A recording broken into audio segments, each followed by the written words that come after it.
Bem, boa tarde a todos. Desculpe pela minha voz, eu ainda não a recuperei, eu tinha perdido esses dias. Enfim, agradeço muito à professora Joana Mello, coordenadora desse evento, e à nossa diretora Maria Ângela, né, pelo convite para participar dessa mesa, que, por um lado, me deixou bastante lisonjeada, e, por outro, me senti frente a um desafio, por dois motivos. Primeiro, porque neste ano, muito já se disse e se escreveu sobre Artigas, felizmente, pois seu papel para a cultura arquitetônica paulista é inquestionável. Está ruim, né? Minha voz, desculpa, pessoal. Enfim, até fiz tudo por escrito, caso a voz não voltasse, eu ia pedir para alguém ler para mim, mas, enfim. Então, acrescentar algo a esse acervo é uma responsabilidade. Segundo, porque nunca fiz uma pesquisa dedicada exclusivamente a Artigas, como tantos pesquisadores já o fizeram.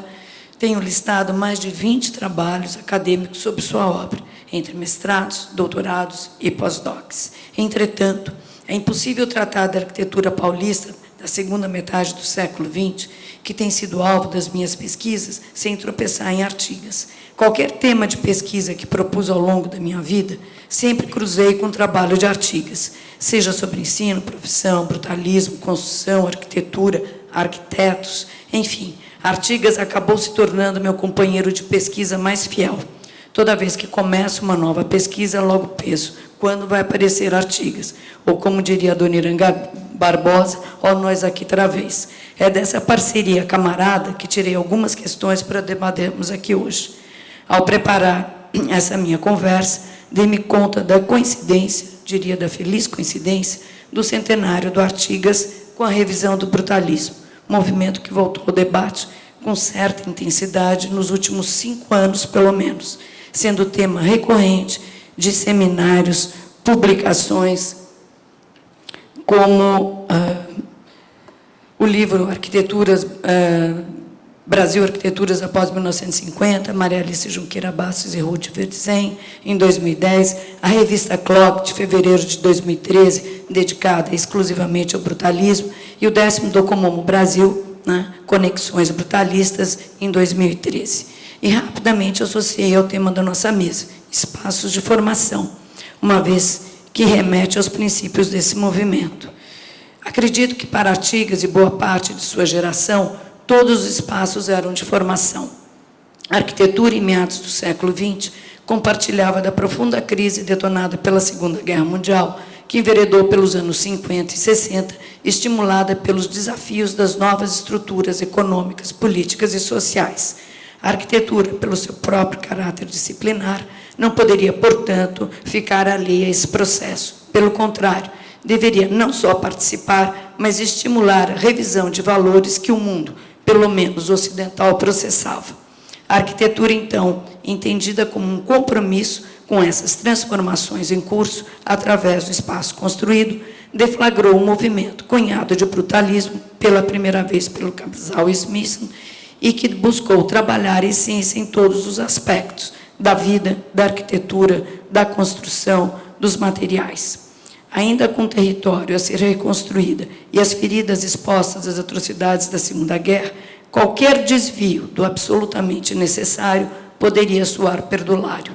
O envolvimento de quase todo o mundo ocidental nesse armistício deflagrou uma rede de relações que possibilitou intensa e rápida circulação das ideias, que fez do brutalismo uma manifestação simultânea em quase todos os continentes. No Brasil, o ambiente paulista, vivendo uma conjuntura política e econômica favorável, que criou uma rara oportunidade demandada por um plano de governo, o PAG, Plano de Ação do Governo Carvalho Pinto, 1959-1963, foi o que ofereceu melhores condições para o florescimento do brutalismo, sendo Vila Nova Artigas um dos seus protagonistas, cujas obras e discurso atestam seu compromisso com os princípios desse movimento. E, sendo a garagem de barcos, eu acho a melhor síntese. Ter a coragem de assimilar a condição de arquiteto como artista não é uma vaidade, mas uma necessidade de formação de uma consciência, de uma visão de mundo. Proporcionar melhor nível cultural às pessoas de todas as classes é dever de quem projeta o espaço físico que elas deverão ocupar. enfim, algumas falas só para sintonizar. Para um filiado do Partido Comunista, como o nosso homenageado, essas constrições tornaram-se mais do que um desafio, foram uma fonte de inspiração. Trabalhar na medida do exclusivamente necessário levou a explorar de modo integrado espaço, técnicas e materiais, resultando quase sempre, independentemente do programa, em soluções que privilegiaram os espaços de convivência, o sistema pavilionar de cobertura única e estruturas porticadas em concreto, preferencialmente aparente, e um reduzido número de materiais. Nos seus projetos de escola, com os quais me deparei em várias oportunidades, mas com mais intensidade na pesquisa que venho desenvolvendo já há algum tempo sobre o plano de governo que acabei de mencionar, quando foram contratadas centenas de escolas em várias cidades do estado de São Paulo, Artigas lançou a tipologia baseada nesses elementos que se consagraria como padrão para as escolas do estado. O pavilhão aberto sobre uma única cobertura que abrigaria todo o programa, com as salas de aulas voltadas para o pátio concebido como centro de convivência, esportivas e de recreação. Dentre as centenas de escolas do PAGE, as mais difundidas pela historiografia foram as de Itanhaém, Guarulhos e Utinga, todas de Vila Nova Artigas, que afirma ter lançado um novo padrão. Segundo ele, as escolas que projetei constituíram pela primeira vez, e tenho muito orgulho disso, uma formulação da repartição do espaço escolar diferente daquilo que a engenharia fez no tempo da República. O ginásio de Itanhaém é o primeiro ginásio que abandona o sistema do galpão para adotar o pátio coberto. Artigas teve um papel preponderante para o destaque da arquitetura nesse plano de governo, não só pelas obras paradigmáticas que projetou, mas como articulador da contratação de centenas de obras com arquitetos autônomos, independentemente do DOP. Artigas incentivou um acordo entre o grupo de planejamento coordenado por Plínio de Arruda Sampaio e o IAB, envolvendo mais de 150 arquitetos. Essa é a ata da reunião do IAB, onde ele firma um acordo com o governo para a contratação dos arquitetos. Esse mesmo plano impulsionou também a construção da cidade universitária, né, que vinha se arrastando desde sua criação da USP em 1934, incluindo o projeto desta escola. Contemporâneas às obras de Brasília, as obras do Plano de Ação do Carvalho Pinto foram concebidas também como uma grande demonstração arquitetônica, sendo este campus, o que reúne o conjunto de projetos, o maior conjunto de projetos, porque as outras centenas de obras estavam espalhadas pelo Estado. Segundo o diretor do escritório técnico do Fundo de Construção da cidade universitária, criada especialmente por esse plano, Paulo Camargo Almeida, né, ele disse, em reuniões semanais, com a presença do diretor da FAO em Anhamelo, do reitor Ulloa Sintra, foi conseguida a unidade necessária ao planejamento que transformará, estamos convictos, a cidade universitária Armando Salles de Oliveira na maior demonstração da cultura arquitetônica dos tempos atuais, sem os formalismos e os luxos condenáveis que vimos percebendo e sentindo nas realizações da arquitetura mundial contemporânea. Mesmo isolados do contexto urbano, esses projetos foram concebidos como experiências de situações urbanas que valorizavam os espaços de convivência de modo a promover a sociabilidade e estimular o encontro das pessoas e a troca de ideias, sendo os térreos, lugares privilegiados de articulação entre público e privado. Ainda, conforme Paulo Camargo Almeida, a colocação do edifício no contexto urbano da cidade universitária influiu decisivamente na organização interna, na medida em que a criação e disposição dos espaços interiores se subordinaram à necessidade de uma ligação fluida e contínua com os edifícios vizinhos e o centro cívico-cultural, sem interrupção do caminhamento ou das visuais, possibilitando, assim, ligações fáceis e naturais com os demais departamentos da universidade. Do conjunto de projetos contratados, o setor das humanas foi o que reuniu as propostas mais ousadas. Talvez não por acaso, dado o papel preponderante de Artigas nesse processo, os projetos desse setor foram desenvolvidos pelos arquitetos mais próximos do mestre. História, geografia, Carlos Milan, Eduardo Corona, Paulo Mendes da Rocha, Pedro Paulo de Melo Saraiva, Joaquim Guedes, Fábio Penteado, sendo da Faculdade de Arquitetura do próprio Artigas.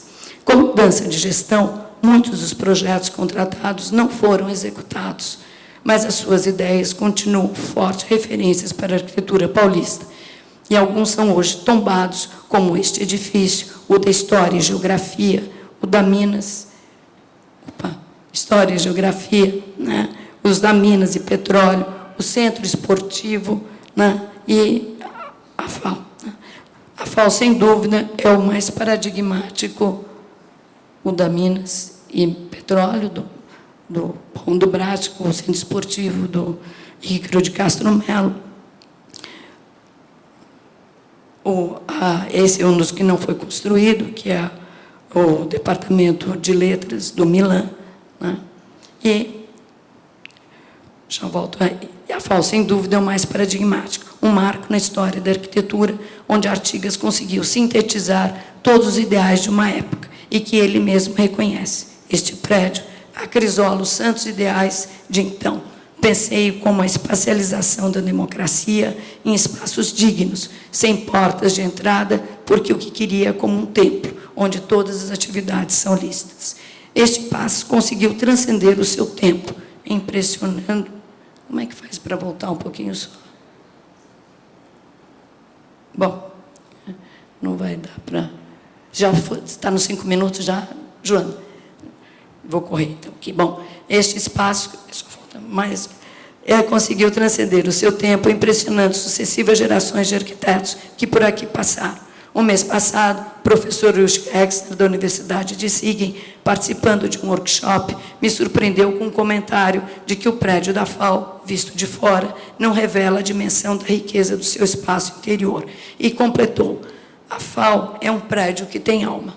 E, de fato, há um número considerável de estudantes que se dedicam a pesquisar o espaço escolar pelo impacto que este edifício da FAO lhes causou, e que alguns depoimentos, hoje mesmo, do Barossi, comprovam isso. Eu mesmo orientei 4 trabalhos sobre espaços escolares deflagrados pela vivência no prédio da FAO, um de iniciação científica, um TFG e 2 mestrados. Embora sempre haja vozes dissonantes, como sempre alguns alunos, né, sobretudo da década de 70 e início de 80, que não comungam dessa ideia, a grande maioria reconhece o significado deste edifício à cultura arquitetônica. Manifestações que vão da afetividade, como das primeiras turmas que ocuparam este prédio, ao impacto deste espaço em suas trajetórias, como a do Barossi, ou como grupo de estudantes dos anos 1990, estava aqui como o Milton, que se reuniu na publicação do livro coletivo, cuja apresentação da crítica Ana Luísa Nobre destaca exatamente a importância da FAO como escola e como espaço de formação na trajetória desses profissionais. Sob o impacto desses espaços brutalistas, aí sim, um artigo da revista Clock, de fevereiro de 2013, cujo tema era o brutalismo, reuniu breves considerações de mais de 50 autores sobre esse movimento, dentre as quais vale destacar o artigo de Herman sobre as escolas brutalistas de arquitetura nos Estados Unidos, dada a relação direta com essas nossas considerações sobre o prédio da FAO. Sua pesquisa identificou um número expressivo de escolas de arquitetura nos Estados Unidos, 22 espalhadas de costa a costa nos Estados Unidos, nas quais identifica uma filiação direta com o brutalismo. Paul Rudolph, que é a grande referência, que é esse, né? Compartilha de questões muito próximas ao processo do projeto da FAO. Muito embora com um percurso distinto da FAO, ainda assim apresenta algumas similaridades. Dirigida por William Worth, também importante referência da arquitetura moderna, que lançou em 1939 o desafio de unir em um só curso Arquitetura, Paisagismo e Planejamento, que só veio a se concretizar 2 décadas depois e para a qual foi projetado um novo edifício, cuja premissa era um novo edifício para uma nova escola. A FAO também foi projetada contemplando uma grande reforma universitária de base, que criou a estrutura de departamentos, cujo ensino de projeto passaria a incorporar do urbanismo ao design do objeto e à comunicação visual. Enquanto Wurtz foi apenas o coordenador do projeto, coordenador do processo de contratação do projeto, mas não o autor do projeto, Artigas garantiu para ele o projeto da FAO, assinado junto com Carlos Cascaldi, seu sócio na época. Tal como a FAO, o projeto de Berkeley explora a potencialidade do concreto aparente, que suscita a filiação ao brutalismo, apesar dos autores do projeto de Berkeley negarem a filiação a qualquer estilo. Artigas também rechaçava a peja de brutalista, embora a FAO seja um dos mais paradigmáticos edifícios brutalistas brasileiros.